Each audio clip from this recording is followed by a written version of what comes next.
اشرح لي صدري ويسر لي أمري واحلل عقدة من لساني يفقهوا قولي۔ تمام قسم کی حمد و ثنا، تعریف، تقدیس، تمجید اور اللہ تعالیٰ کی وحدانیت کا اقرار اور درود و سلام و رحمت عالم نبی مکرم رسول معظم شاہ محمد الرسول اللہ صلی اللہ علیہ وسلم کی ذات گرامی پر اور اللہ کی رحمت نازل ہوں صحابہ کرام پر، ائمہ دین، فقہاء کرام، مجاہدین اسلام اور اولیاء اعظام پر۔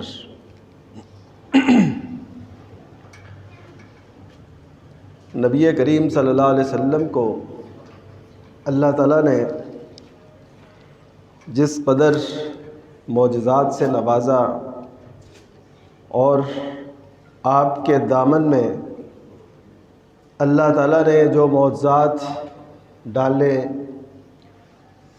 وہ قیامت کی دیواروں تک کے لیے معجزہ ہیں۔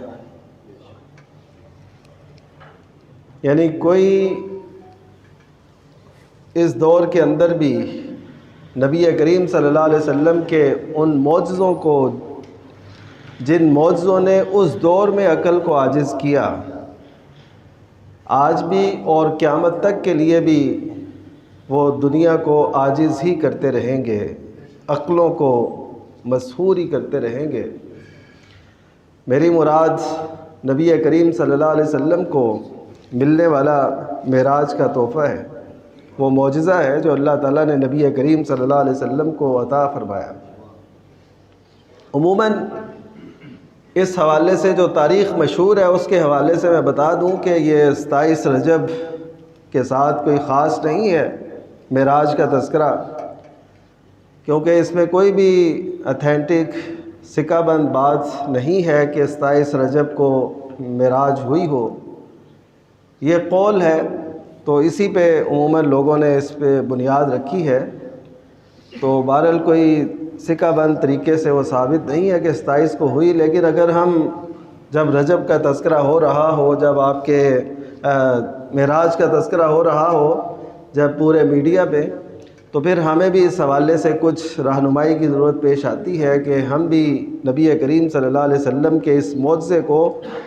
دنیا کے سامنے رکھیں، اپنے سامنے، دوسروں کے سامنے اور غیر مسلموں کے سامنے رکھیں کہ یہ کیسا معجزہ تھا جو اللہ تعالیٰ نے نبی کریم صلی اللہ علیہ وسلم کو عطا کیا۔ اس میں بنیادی طور پہ جو آپ کی سواری تھی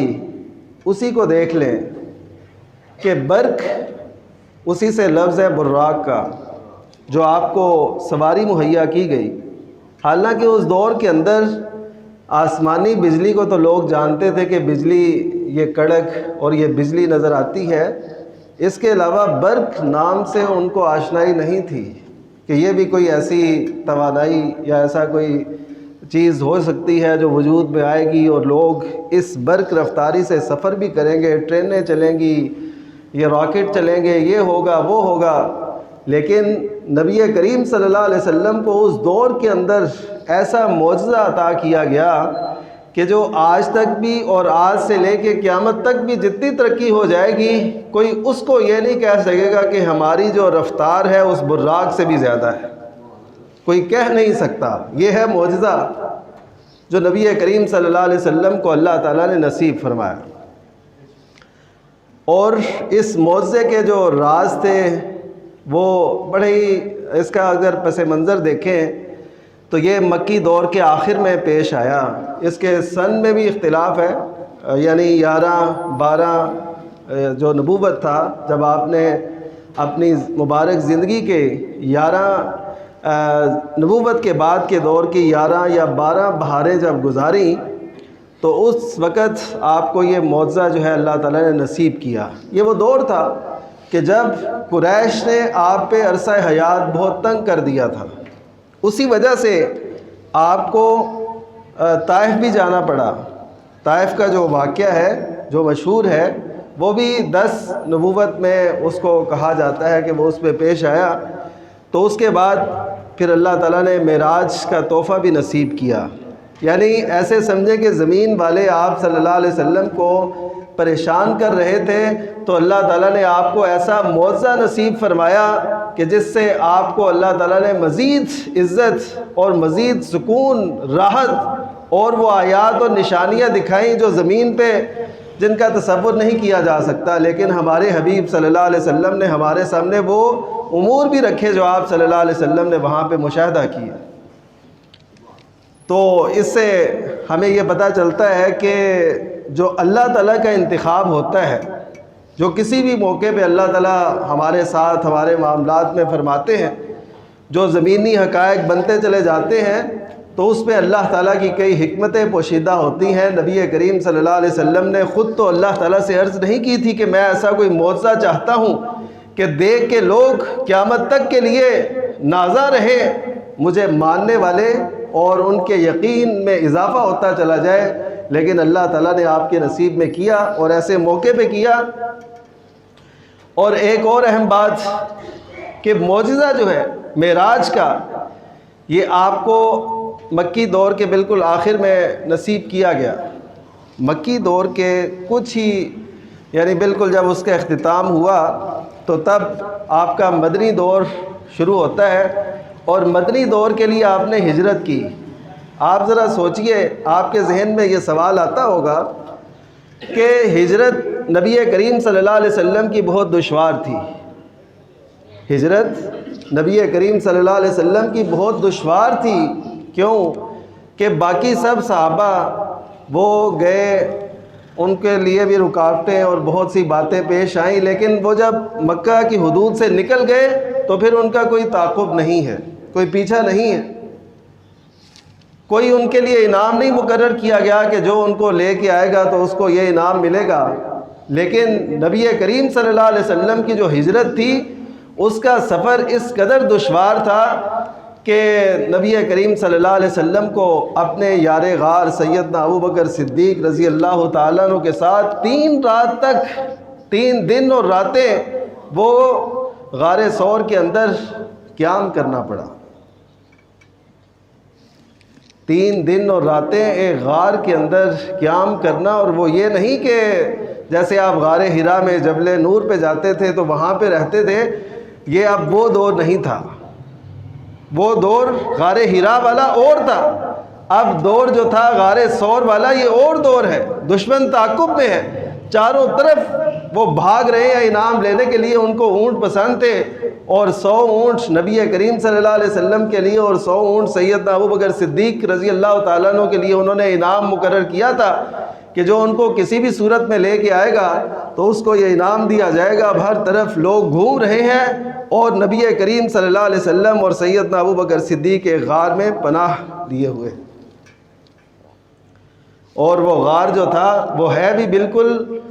اپوزٹ سائڈ پہ تھا مدینہ منورہ کی۔ مدینہ منورہ مکہ سے شمال کی طرف ہے، تو غار جو ہے وہ جنوب کی طرف، یمن کی طرف تھا۔ یعنی اگر کوئی جائے بھی تو وہ مدینہ کی طرف جائے گا، کیونکہ وہیں سے لوگ بیعت کر کے اسلام میں داخل ہو رہے تھے، اور ان کو یہ خدشے تھے کہ مسلمان وہاں جمع ہوں گے۔ میں ہجرت نہیں، میں معراج بتانا چاہتا ہوں، لیکن راز آپ کو یہ بتانا چاہتا ہوں کہ جس اللہ تعالیٰ نے ہجرت سے چند سال یا کچھ لمحات پہلے آپ کو معراج کروائی براق پہ،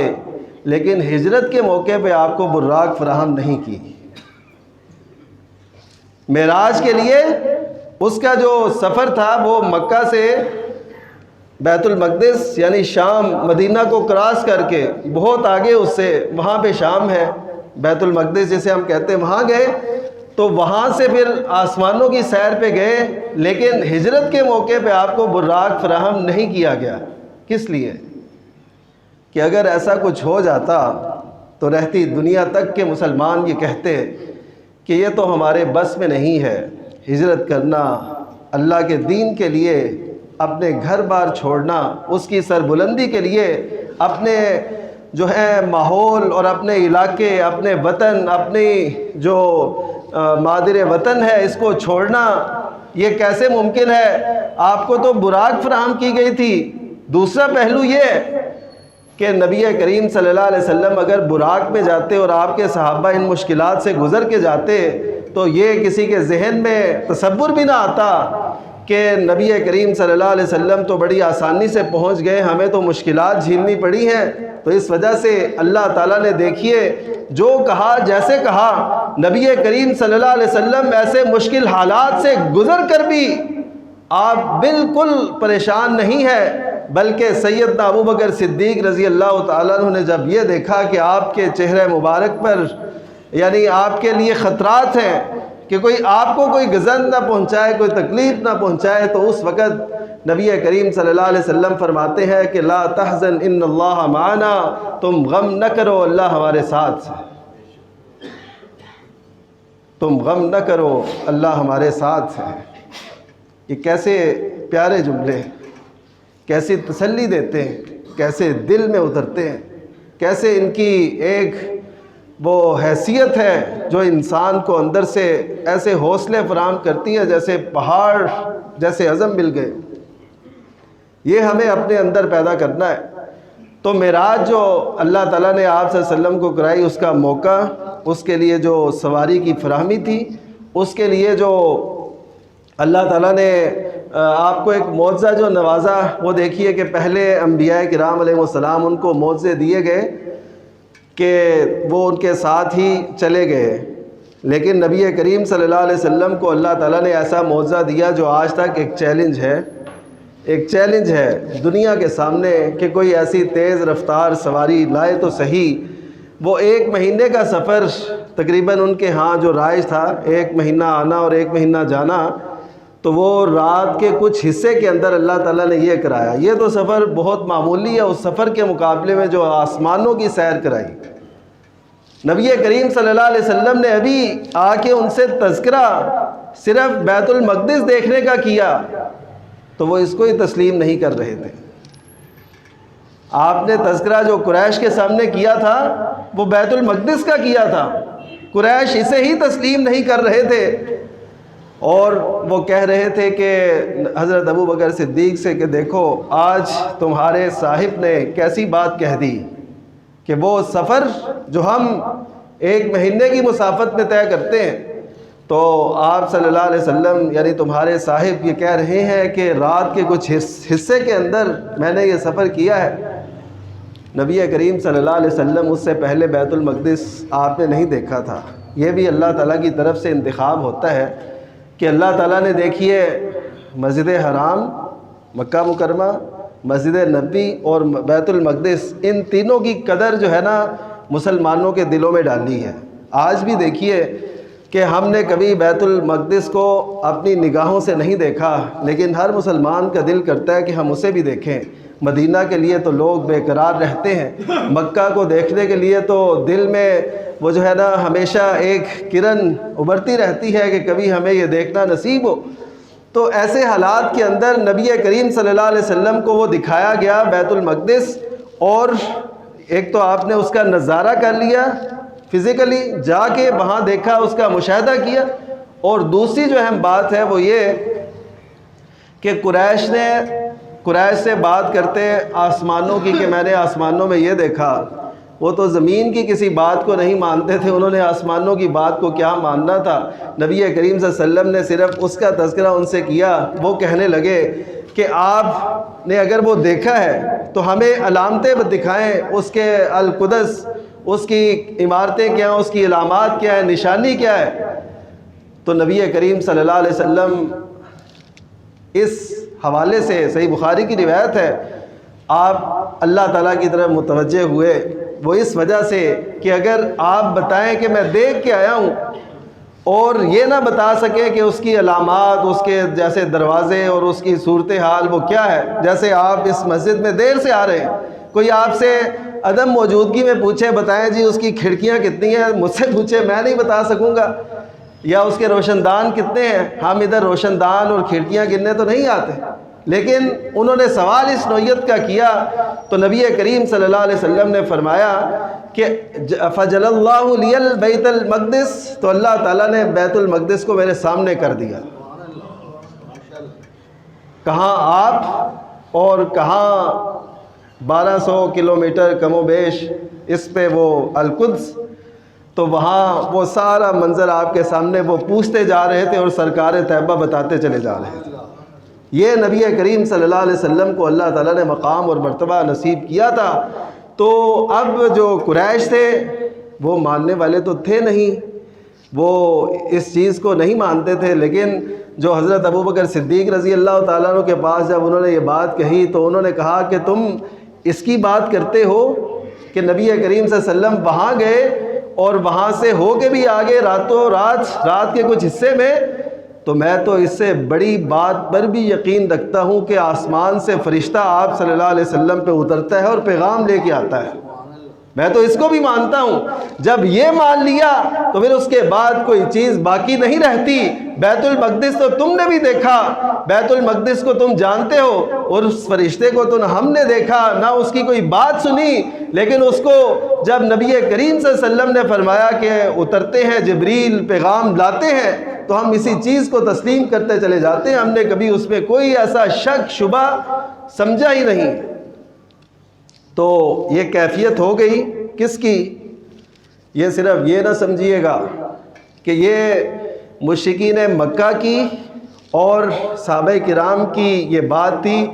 بلکہ یہ دو علیحدہ علیحدہ سوچیں ہیں، یہ دو علیحدہ علیحدہ فکریں ہیں۔ کیا مطلب؟ آج بھی جن کو یقین ہوتا ہے وہ یقین کیجیے اللہ تعالیٰ کی آیات پر، نبی کریم صلی اللہ علیہ وسلم کے فرامین پر آنکھیں بند کر کے یقین کرتے ہیں، وہ مانتے ہیں، وہ تسلیم کرتے ہیں کہ آقا نامدار محمد الرسول اللہ صلی اللہ علیہ وسلم نے یہ فرمایا ہے، ایسے ہوگا۔ یہاں پر بھی جو علامات بیان فرمائی، علامات قیامت، وہ بھی ہوں گی، جو اس دنیا کے بعد برزخ کے مسائل ہیں، مراحل ہیں، وہ بھی ہوں گے، اور اس کے بعد جو آخرت کے مراحل ہیں وہ بھی ایسے ہی پیش آئیں گے جیسے اللہ تعالیٰ نے بیان فرمایا، نبی کریم صلی اللہ علیہ وسلم نے فرمائے۔ لیکن جو آج بھی مسلمان ہونے کے باوجود نہیں مانتے، آپ یقین کیجئے وہ صرف عقل کی بنیاد پہ کہ جی یہ کیسے ہو سکتا ہے، یہ میری عقل میں کیسے آئے، اس کی ہمیں لاجک سمجھائیں، اس کی ہمیں منطق سمجھائیں، یہ کیسے ہو سکتا ہے، کیوں کر ممکن ہے، ایسا کیوں ہو سکتا ہے۔ تو صحابہ کرام رضی اللہ عنہم اور کفار کی سوچ کا میں آپ کو فرق بتا رہا ہوں۔ آج میں اگر آپ کو بتاؤں، آج ہمارے آدھے نوجوان جو اعلیٰ تعلیم کے مراحل میں ہیں، کوئی یونیورسٹی لیول پہ ہے، کوئی کالج، لڑکیاں ہوں یا لڑکے، یقین کیجئے ان کے اساتذہ جو خود الحاد کا شکار ہیں، وہ ان بچوں کو ملحد بنا رہے ہیں، اسلام سے دور کر رہے ہیں، اسلامی تعلیمات اور یقین اور ایمان ان کیفیات سے ان کو نکال رہے ہیں۔ ان کو کوئی پتہ نہیں کہ اللہ پر ایمان، اس پر یقین اور اس کی کیفیات وہ کیا ہوتی ہیں، اور اس سے بندہ مومن کے ایمان کو کیسے بوسٹر ملتا ہے، کیسے وہ بڑھتا ہے، کیسے اس میں اضافہ ہوتا ہے۔ وہ تو صرف یہ دیکھتے ہیں کہ ہم وہی جاننے گے جو ہمیں نظر آتا ہے۔ یہ تو سائنس تھی، نبی کریم صلی اللہ علیہ وسلم نے انہیں اس دور کی سائنس کے مطابق نہیں سمجھایا۔ نبی کریم صلی اللہ علیہ وسلم کو اللہ تعالیٰ نے معجزہ دیا تھا، پھر اس معجزے کے اس بات کے لیے ایک اور معجزہ دکھایا کہ آپ کے سامنے بیت المقدس واضح کر دیا۔ یہ دراصل آج کل کے دور میں جو ہم کسی چیز کا مشاہدہ یہاں بیٹھے کر لیتے ہیں، کسی باہر کی چیز کا، دور کی چیز کا، اندیکھی چیز کا، یہ اصل میں امت کے لیے اور تمام دنیا کے لیے ایک رہنمائی تھی کہ ایسا ممکن ہے کہ انسان یہاں پہ ہو اور کہیں کی چیزیں وہ دیکھ رہا ہو۔ اس معجزے میں بہت سی باتیں چھپی تھی۔ اس معجزے میں یہ بھی بتایا گیا کہ انسان کو اللہ تعالیٰ نے یہ شرف بخشا ہے کہ جہاں پہ فرشتے بھی نہیں گئے، وہاں پہ سید البشر، سید الکونین والثقلین محمد الرسول اللہ صلی اللہ علیہ وسلم کو اللہ تعالیٰ نے پہنچا دیا۔ اقبال نے اسی لیے کہا تھا نا، ملا ہے یہ سبق معراج مصطفیٰ سے مجھے، ملا ہے یہ سبق معراج مصطفیٰ سے مجھے، کہ عالم بشریت کی زد میں ہے گردوں۔ یعنی جہاں پہ فرشتوں کے سردار بھی آگے رک گئے نا، تو وہاں سے آگے انسانوں کے اور تمام کائنات کے سردار محمد الرسول اللہ صلی اللہ علیہ وسلم وہاں پہ گئے۔ یہ کتنا بڑا معجزہ تھا پھر نبی کریم صلی اللہ علیہ وسلم کو جب القدس میں لے جایا گیا، تفصیلات تو اس کی ظاہر ہے ایک جمعے کے اندر بیان نہیں ہو سکتی، لیکن اشارتاً کہ آپ کو جب لے جایا گیا اس کے لیے اس سے پہلے جو ایک اہتمام ہوا وہ شق صدر کا ہوا۔ شق صدر کا مطلب ہے کہ آپ کے سینہ مبارک کو یہ گلے کی نچلی ہڈی یہاں سے لے کے اور پیٹ کا جو نچلا حصہ ہوتا ہے اسے کہتے ہیں مراق البطن، صحیح مسلم کے الفاظ ہیں، وہاں تک آپ کا یہ آپریشن ہوا اور آپ کے سینہ مبارک کو ایسے کر کے اس کے اندر سے آپ کا مبارک دل نکالا گیا اور اس کو ایک تشت میں رکھ کے زمزم کے پانی سے سونے کے تشت میں رکھ کے اس کو دھویا گیا اور دوبارہ اس کو بند کیا گیا۔ سیدنا انس بن مالک رضی اللہ تعالیٰ عنہ کہتے ہیں، صحیح مسلم کی روایت ہے کہ میں نے آپ کے سینہ اتھر پر وہ نشانات بھی دیکھے تھے، وہ نشانات بھی دیکھے۔ تو یہ ان لوگوں کا جواب ہے جو کہتے ہیں کہ جی یہ خواب میں ہوا تھا، یہ کیسے ہو سکتا ہے کہ جائیں، اس کے لیے تو ایک علیحدہ وہ صورتحال چاہیے، وہ علیحدہ صورتحال کے لیے ہی تو نبی کریم صلی اللہ علیہ وسلم کو شق صدر کرایا گیا۔ اور ایک بات اور یاد رکھیے، عموماً لوگ یہ بھی پوچھتے ہیں کہ شق صدر آپ کا ایک ہوا تھا بچپن میں، جب آپ صلی اللہ علیہ وسلم بنو سعد میں تھے، جب آپ رضاعت کے مراحل سے گزر رہے تھے، دودھ پینے کی جو عمر ہوتی ہے اسے رضاعت کہتے ہیں، اس سے جب آپ گزر رہے تھے تو اس وقت آپ کو شق صدر کرایا گیا۔ وہ پہلا شق صدر تھا، یہ دوسرا شق صدر ہے، لیکن دونوں میں فرق کیا ہے؟ جب پہلا شق صدر آپ کو کرایا گیا اس وقت آپ کا سینہ مبارک جو چاک کیا گیا تو آپ کے دل مبارک کے ساتھ سے ایک لوتھڑا نکال کے علیحدہ کر دیا گیا، ایک لوتھڑا نکال کے علیحدہ کر دیا گیا اور کہا گیا یہ وہ شیطان کا حصہ تھا جو آپ سے نکال دیا گیا۔ لیکن جب معراج ہوئی پھر ایسا نہیں ہوا، کیونکہ وہ پہلے ہی نکال دیا گیا تھا، تو اب وہ اللہ تعالیٰ نے نبی کریم صلی اللہ علیہ وسلم کو اس معجزے سے نوازنا تھا، تو اس کے لیے آپ کو وہ صلاحیت بخشی کہ آپ کے لیے کوئی مشکل نہ ہو۔ نہیں تو آپ جانتے ہیں یہ انسان کے لیے یہ جانا اور یہ سفر اونچائی کا اور اس قدر تیزی کے ساتھ یہ کیوں کر ممکن ہے؟ یہ اللہ تعالیٰ نے اس کے لیے وہ صلاحیت پیدا کر دی۔ اسی سے آپ اس بات کو سمجھ سکتے ہیں کہ جب اللہ تعالیٰ ایک جگہ قرآن مجید میں فرماتے ہیں لا تدرکہ الابصار وہو یدرک الابصار، کہ آنکھیں اس کو نہیں پا سکتی، وہ ہر ایک کو دیکھتا ہے۔ یہ آنکھ ہماری اس کو نہیں پا سکتی لیکن وہ ہر ایک کو دیکھتا ہے۔ تو پھر روز قیامت جب اللہ تعالیٰ اہل ایمان کو اپنا دیدار نصیب کرے گا تو یہ آنکھیں اسے کیسے دیکھیں گے؟ اللہ تعالیٰ ہم سب کے نصیب میں وہ کرے۔ اللہ تعالیٰ ہمیں اپنی زیارت، اپنے حبیب صلی اللہ علیہ وسلم کی زیارت نصیب فرمائے۔ تو جب انسان زیارت کرے گا، اللہ تعالیٰ کا دیدار کرے گا، تو وہ کیا ہوگا دراصل کہ اللہ تعالیٰ ان انسانوں کی، ان خوش نصیب انسانوں کی اس صلاحیت کو اتنا بڑھا دے گا کہ وہ اللہ تعالیٰ کی زیارت کر سکیں گے، اس کا دیدار کر سکیں گے۔ یہ یعنی صلاحیت میں اضافہ اللہ تعالیٰ کر دیتے ہیں، اور اللہ تعالیٰ اس بات پہ قادر ہے۔ تو نبی کریم صلی اللہ علیہ وسلم کو جب یہ شق صدر کا معاملہ ہو گیا اور آپ کو براق فراہم کی گئی اور اس کے بعد آپ صلی اللہ علیہ وسلم القدس پہنچے تو وہاں انبیاء کرام علیہ السلام جمع تھے۔ تو امامت کون کرواتا؟ نبی کریم صلی اللہ علیہ وسلم ہی کو یہ کہا گیا کہ آپ ان سب کی امامت کرائیں، یعنی امام الانبیاء کا تاج بھی آپ کے سر مبارک پہ رکھا گیا۔ تمام انبیاء کرام سیدنا آدم علیہ السلام سے لے کے سیدنا عیسیٰ علیہ السلام تک وہاں جمع تھے، اور وہاں پہ اللہ تعالیٰ نے آپ کو یہ شرف بخشا کہ آپ نے ان کی امامت کروائی۔ آپ کی جو مہمان نوازی ہوئی، آپ کو دو چیزیں پیش کی گئیں۔ اب آپ اس سے کوئی اور مطلب نہ نکالنا، آپ کو شراب بھی پیش کی گئی، دودھ بھی پیش کیا گیا۔ اب دیکھیے، ایک ہوتے ہیں معجزے، اور اللہ تعالیٰ کا آپ کو اس سے کہے جی معراج پہ آپ کو شراب پیش کی گئی، اس کا مطلب ہے شراب جائز ہے، نعوذ باللہ، تو کتنی غلط بات ہوگی۔ آپ کو جو معراج کے موقع پہ شراب پیش کی گئی، ایک تو وہ اس عالم کی شراب نہیں ہے، وہ سارا جو نظام ہے وہ عالم آخرت سے تعلق رکھتا ہے، اور آخرت میں آپ جانتے ہیں اللہ تعالیٰ اہل ایمان کو یسقون من رحیق مختوم، یہ رحیق مختوم یعنی ایسی سر بہ مہر شراب انہیں پلائی جائے گی، اور اللہ تعالیٰ اپنے ہاتھوں سے ان کو شراب پلائے گا۔ وہ جام کوثر نبی کریم صلی اللہ علیہ وسلم پلائیں گے، اللہ تعالیٰ بھی اہل ایمان کو شراب پلائے گا، لیکن وہ شراب اور ہوگی۔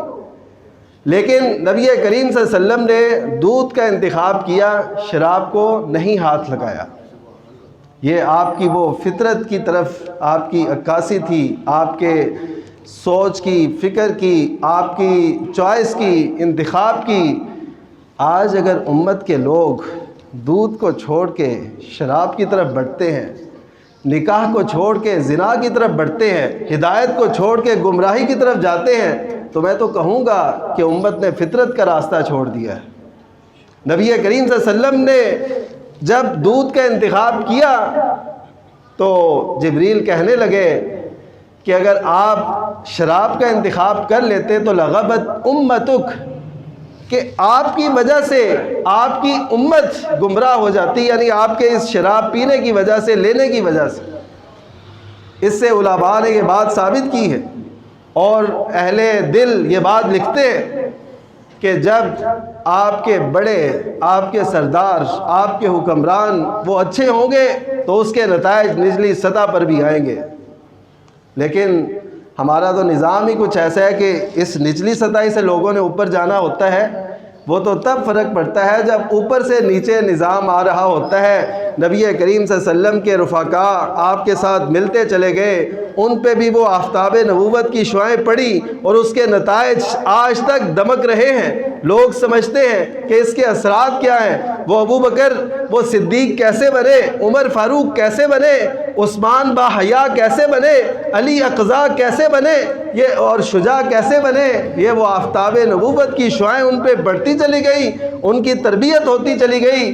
تو اس کے نتائج پھر دیکھیں، آج تو ایسا کوئی ہے ہی نہیں ہے۔ وہ اقبال نے کہا تھا نا،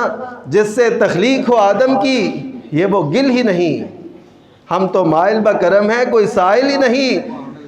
ہم تو مائل بہ کرم ہے کوئی سائل ہی نہیں، راہ دکھلائیں کسے کوئی راہ روے منزل ہی نہیں، تربیت عام تو ہے جوہر قابل ہی نہیں، جس سے تخلیق ہو آدم کی یہ وہ گل ہی نہیں۔ اللہ تعالی ہم سب کو اسلام کے جو مبادیات ہیں، نبی کریم صلی اللہ علیہ وسلم کے جو معجزات ہیں، اور نبی کریم صلی اللہ علیہ وسلم کی شان اور عظمت اور رفعت اور اس سے حاصل ہونے والے اسباق اپنے دلوں میں بٹھا کر نبی کریم صلی اللہ علیہ وسلم کی سچی محبت ہمارے دل و جان میں پیوست کر دے۔ وآخر دعوانا الحمدللہ رب العالمین۔ اشرح لي صدري ويسر لي أمري واحلل عقدة من لساني يفقه قولي